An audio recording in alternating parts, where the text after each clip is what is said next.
Berikut adalah pemaparan materi singkat tentang mata kuliah pemrograman berorientasi objek. Pemrograman berorientasi objek seringkali disebut sebagai OOP atau Object Oriented Programming. Jadi yang sebenarnya objek sendiri memiliki data yang di dalamnya menjelaskan atribut dari objek tersebut.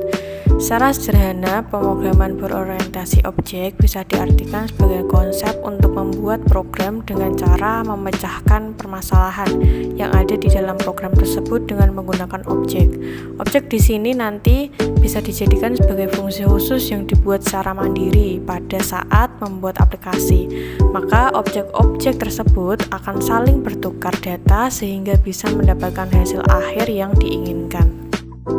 Di dalam OOP sendiri memiliki dua karakter, yaitu method dan juga variabel. Di sini method itu adalah metode yang berperan sebagai perilaku dan variabel berperan sebagai status. Jadi secara umum, objek yang ada pada dunia nyata terdapat dua ciri, yakni perilaku dan juga status. Misalkan, sepeda diketahui memiliki status berupa gear, ban, dan pedal.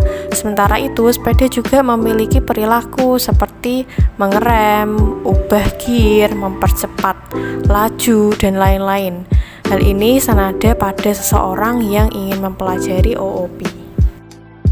Lalu, apa saja macam-macam pemrograman yang support dengan OOP? Jadi ada beberapa bahasa pemrograman yang support dengan OOP. Salah satunya adalah Java, PHP, Ruby, C++, Python, C, Tagar, DLP, Perl, ataupun Net. Nah, istilah-istilah yang sering muncul atau yang sering digunakan dalam bahasa pemrograman berbasis objek ini adalah yang pertama adalah kelas. Kelas ini merupakan cetakan yang berasal dari objek. Di dalam kelas terdapat berbagai kode yang isinya penjelasan tentang bagaimana sebuah objek tersebut berperilaku dan juga berinteraksi antara yang satu dengan yang lain. Yang kedua adalah properti yang merupakan variabel yang digunakan di dalam kelas. Namun perlu diingat bahwa properti tidak berada di dalam metode maupun juga fungsi di dalam kelas. Yang ketiga adalah metode. Bagian ini merupakan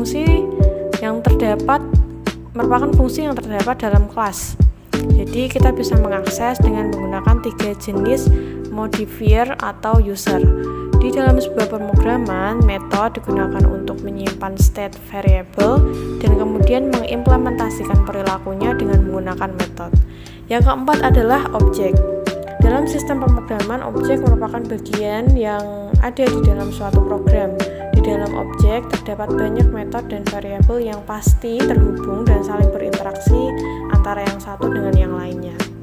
Yang kelima adalah overloading, merupakan pemisah yang ada di dalam kelas. Misalnya, sebuah mobil yang memiliki metode info dan juga truk yang mempunyai metode yang tidak jauh berbeda. Hal inilah yang dinamakan sebagai overloading.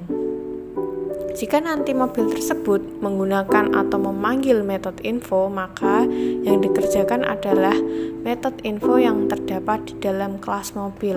Namun ketika truk memanggil metode info, akan ada dua kemungkinan, metode info yang ada di dalam kelas truk atau malah yang terdapat di dalam kelas mobil.